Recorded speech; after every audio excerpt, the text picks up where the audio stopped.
उसके विषय में बात करेंगे।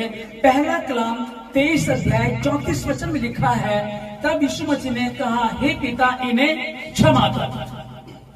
सबसे पहला कलाम जो परमेश्वर ने कहा यीशु मसीह ने क्रूस पर है, और क्रूस पर से वो कह रहे हैं, पिता इन्हें क्षमा कर क्योंकि नहीं जानते क्या करते हैं। वो लोग हुल्लड़ मचा रहे थे, जबकि किसी ने यीशु मसीह की दाढ़ी नोची, किसी ने उसके मुंह पे थूका, किसी ने थप्पड़ मारा, उसकी आंखों पर पट्टी बांध करके कहने लगे, अरे तू तो अपने आप को बहुत भविष्यद्वक्ता कहता था, भविष्यवाणी करके तुझे किसने मारा।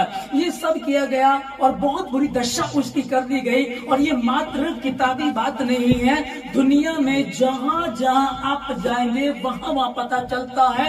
और सब जगह में आज इस दुख भोग के दिन को खुशी में मनाया जा रहा है कि उद्धारकर्ता यीशु मसीह 2024 वर्ष पूर्व इस दुनिया में आया था, और मुझ पापी के लिए उसने ऐसा सबसे पहले शब्द क्रूस पर से पहला कलाम जो कहा था वो ये था, हे पिता इन्हें क्षमा कर क्योंकि ये नहीं जानता ये क्या कर रहा, ये क्या कर रहे हैं। आज इस बात को परमेश्वर ने कह करके अभी समझेगा, क्या हम ऐसा कर सकते हैं? आज तो प्रभु में है, कर सकते हैं, कर रहे हैं। आप लोग अपने कसूरवारों को माफ कर देते हैं, कोई झगड़ा करता, कोई आपके विरोध में कुछ गलत बोलता, माफ कर देते, कुछ नहीं कहते। लेकिन जब हम इस वचन को, इस यीशु मसीह को नहीं जानते थे, तब ये हमारे लिए संभव नहीं था। तो ये परमेश्वर ने दिया, तो कुछ नहीं कहा, जब तुम उस पर विश्वास करते तो अंश अंश करके बदलते जाते हो, और मैं तुम्हारे भीतर से पत्थर का हृदय निकाल करके मांस और लहू का हृदय फिट कर दूंगा। तब पौलुस कहता है कि ये मेरे लिए संभव नहीं है ना, मैं अच्छा करना चाहता हूं, अच्छा मैं कर नहीं पाता, बुरा मैं करना नहीं चाहता, मैं कर जाता हूं, अब कौन संभालेगा। तब वही कहता है कि परमेश्वर का, यीशु मसीह का अनुग्रह मेरे लिए पर्याप्त है। और वही कहता है कि जो मुझे सामर्थ्य देता उसमें मैं सब कुछ कर सकता हूं। जब यीशु मसीह ने पहला वचन कहा कि हे पिता इन्हें क्षमा कर क्योंकि नहीं जानते क्या कर रहे हैं, और आज क्योंकि परमेश्वर ने कहा मैं सिद्ध हूं इसलिए तुम भी सिद्ध बनो, और जैसे उसने अपने कसूर वालों को माफ किया वैसे तुम भी अपने कसूर वालों को क्षमा करो। तो पहले वचन से हमको सीखने को मिलता है। और दूसरे में लूका 23 का 43 में है, आज ही तू मेरे साथ स्वर्ग लोक में होगा। वहां यीशु मसीह के साथ दो डाकू बंधे हुए थे, उसके दाएं और बाएं। पहला एक डाकू बोलने लगा, कहता कि अगर तू परमेश्वर है, प्रभु है, तो खुद को बचा और हमको भी बचा ले। फिर दूसरे ने उसको कहा, क्या तू परमेश्वर से भी नहीं डरता? हमारे साथ तो न्याय के अनुसार ठीक हो रहा है, हमने गुनाह किए, पाप किए, हमारे साथ सही हो रहा है, परंतु ये तो निर्दोष है। और उस डाकू ने आजीवन गुनाह किए, पाप किए। अब वो कहने लगा प्रभु से, हे प्रभु जब तेरा राज्य आए तो मेरी सुधि लेना। और उसको कहा गया कि तू आज ही मेरे साथ स्वर्गलोक में। दूसरा जो कलाम है वो ये है कि आज ही तुम्हारे साथ स्वर्गलोक में होगा। अगर हम भी पश्चाताप करें, सच्चे मन से पश्चाताप करें, और जैसे उस डाकू ने किया ना, क्योंकि जब हम नीति वचन 28-13 में पढ़ते तो वहां लिखा हुआ है कि जो अपने अपराध छिपाए रखता उसका कार्य सफल नहीं होता, परंतु जो उनको मान लेता और छोड़ भी देता उस पर दया की जाएगी। तो ये दूसरा कलाम पर प्रभु यीशु मसीह ने कहा क्रूस पर से, आज ही तुम्हारे साथ स्वर्गलोक में होगा। अगर हम भी परमेश्वर से प्रार्थना करें, अगर हम भी परमेश्वर से विनती करें और अपनी गलती को मान ले। तो इस दूसरे डाकू ने कहा कि हमारे साथ तो न्याय के अनुसार सही हो रहा है, परंतु तो निर्दोष है। उसने पहले क्या किया, अपने अपराधों को मान लिया, और फिर क्या कहा, ये तो निर्दोष है। और फिर उसी से कहा, जब तेरा राज्य आए, मेरा राज्य कल भी था, अभी क्रूस पर भी है, और आने वाले कल भी होगा, क्योंकि मैं वही हूँ जो मूसा के साथ चट्टान चल रही थी, मैं उनके संग संग चलता था, मैं वही हूँ। अब इसलिए हमको क्या करना है, चूंकि भजन संहिता 51:17 में लिखा है कि हे परमेश्वर तू होम बलि से प्रसन्न नहीं होता, मेल बलि से भी प्रसन्न नहीं होता, टूटा मन परमेश्वर के योग्य बलिदान है ना। तो यहाँ जब मन टूट जाता हम ऐसा करेंगे तो ये दूसरी बात मेरे और आपके जीवन में पूरी हो जाएगी कि आज ही तू मेरे साथ स्वर्ग लोक में होगा। जीते जी यहाँ स्वर्ग होगा यीशु मसीह के नाम में, और आफ्टर डेथ जब भी हम संसार छोड़ करके जाएंगे यीशु मसीह के साथ में होंगे। यूहन्ना तीसरा कलाम यूहन्ना 19:26 में लिखा है 27 में, हे नारी देखिए तेरा पुत्र। अभी समझिएगा कि यीशु मसीह क्रूस पर है और उसे पता है कि मेरी मां है ये, अब मैं तो चला जाऊंगा, अकेले रह जाएगी। तो परमेश्वर क्रूस पर से चिंता कर रहा है और उसी के पास एक चेला खड़ा हुआ था जिससे यीशु मसीह प्यार करता था। उसने उससे कहा, हे नारी देख ये तेरा पुत्र, और उस चेले से कहा ये तेरी मां। अभी समझेगा, हम एक गीत गाते हैं, गहरे प्यार से तूने प्यार किया, गहरे प्यार से तूने प्यार किया, मां से गहरा है प्यार तेरा, मां से गहरा है प्यार तेरा। तो धन्य है, सर्वश्रेष्ठ है, तेरे जैसा नहीं और कोई। तो धन्य है, सर्वश्रेष्ठ है, तेरे जैसा नहीं और कोई। Hallelujah hallelujah hallelujah hallelujah. मां से गहरा है प्यार तेरा। यशाया 49:15-16 में हम पढ़ते हैं कि दूध पीते बच्चे को मां भूल जाए, ये हो सकता है और हकीकत है। पहले नहीं पता था, नहीं मां कैसे छोड़ देगी, लेकिन जब बाइबल को पढ़ा और उसके भेदों को समझा कि कितनी माएं बच्चे को गर्भ में मरवा देती हैं, कितनी माएं बच्चे पैदा करके नालों में पाए जाते हैं, कूड़े पे पाए जाते हैं, इतने तो वो माएं है ना, ठीक है। तो माँ दूध पीते बच्चे को भूल जाए, ये हो सकता है, परंतु मैं तुझे कभी भी नहीं भूलूंगा।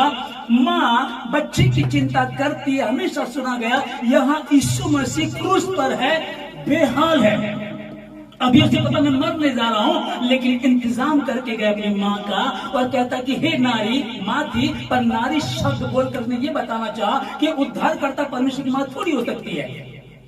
उसने कहा हे नारी ये तेरा पुत्र, और उसने कहा हे चेले ये तेरी माँ है, और उसी समय उसको अपने घर लेकर के चला गया। मैं और आप जब हम परमेश्वर में हैं और ईमानदारी से उस पर विश्वास करके चलते हैं तो वो आपको अनाथ नहीं छोड़ेगा। क्रूस पर से भी उसने इंतजाम किया।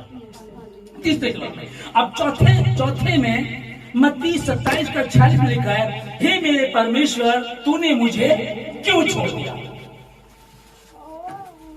हे मेरे परमेश्वर तूने मुझे क्यों छोड़ दिया। ठीक है, यहाँ प्रभु यीशु मसीह है और प्रभु यीशु मसीह की क्या जरूरत, पिता पुत्र पवित्र आत्मा, पिता पुत्र में, पुत्र पिता में, वो दोनों एक ही है। लेकिन इस समय यहाँ यीशु मसीह मतलब वो बहुत ही मतलब अकेलापन महसूस कर रहे थे, क्योंकि जगत का पाप उनके ऊपर था। वो जगत के गुनाहों को लेकर के क्रूस पर चढ़े हुए थे। अब यीशु मसीह के मुंह से ये एक आवाज निकलती है, ये चौथा कलाम पढ़ रहे, हे मेरे परमेश्वर ने मुझे क्यों छोड़ दिया। और पिता ने छोड़ दिया, तब तो सोचो, हालेलुया, पिता ने अगर छोड़ दिया, अगर पिता ने छोड़ दिया तो क्या अनाथ हो जाएंगे ना। क्योंकि यीशु मसीह ने कई बार बताया, कहने लगा कि मैं अपनी तरफ से कुछ नहीं करता, जो पिता मुझे कहता वही मैं करता हूं, जो पिता मुझसे बात करने के लिए बोलता वही मैं कहता भी हूँ। और जब मैं प्रार्थना करता हूँ 5 रोटी 2 मछली को लेकर के पिता से प्रार्थना करता हूँ, तो पिता मेरी प्रार्थना को सुनता है। तो पिता है, पिता प्रार्थना को सुनता, तो पिता मेरे साथ साथ चलता रहा, सेनाओं का यहोशू चलता रहा। और यहाँ अब ये बोल रहा कि हे पिता तूने मुझे क्यों छोड़ दिया। पिता ने छोड़ दिया, तब तो मैं अकेला पड़ जाऊंगा। अगर पिता ने छोड़े तो मैं अकेला पड़ जाऊंगा। फिर बात वही आती, पौलुस भी इसी बात को बोल रहा है, कहता है कि तेरा अनुग्रह मेरे लिए पर्याप्त है और जो मुझे सामर्थ्य देता उसमें मैं सब कुछ कर सकता हूं। अगर तू मुझे सामर्थ्य देगा, मैं सब कुछ कर पाऊंगा। मैंने 5 रोटी 2 मछली को 5,000 को खिलाई। मैंने लंगड़ों को चला दिया, अंधों को आंखें दी, सब करता रहा, लेकिन ये मैं तुझसे पाकर करता था। और आज वो बोल रहा है, हे पिता तूने मुझे क्यों छोड़ दिया? क्योंकि फिर आगे यही है, पौलुस ने कहा कि जो मुझे सामर्थ्य देता उसमें मैं सब कुछ कर सकता हूं। इसलिए यहाँ अगर पिता छोड़ दे, मैं और आप, हमें और आपको प्रभु बता रहा है कि जब यीशु मसीह क्रूस पर है और बड़ी से भयंकर सजा उसने पाई, जो प्रार्थना कर रहा उसका लहू बहाया जा रहा था और उसको घसीटा जा रहा था, मारा जा रहा था, कैसे उसकी दशा कर दी गई, बुरी हाल कर दिया और उसके हाथों में कील ठोक दी गई, कांटों का ताज उसके सर पर रखा गया, इतनी बुरी हालत उसकी कर दी गई। अभी उसको समझ देगा, अब आकर के वो कह रहा है, पिता तूने मुझे क्यों छोड़ दिया? तब सोचो, अगर प्रभु वहां यीशु मसीह बोल रहे हैं तो मुझे और आपको, हमें परमेश्वर की कितनी आवश्यकता है और उससे अलग होकर कुछ कर ही नहीं सकते। अगर हम उसमें बने रहेंगे और उसका वचन हम में बना रहेगा, तब जो चाहेंगे वो हो जाएगा। 5वें कलाम में यूहन्ना 19:28 में लिखा है कि मैं प्यासा हूं। अगर के वो परमेश्वर का पुत्र है तो जरूरत ही नहीं है, बड़े बड़े दुख उसने सहे। लाल समुद्र को 2 भाग करने वाला वही था। यरदन नदी में जब परमेश्वर के लोगों ने पांव रखा तो उसको सुखा दिया।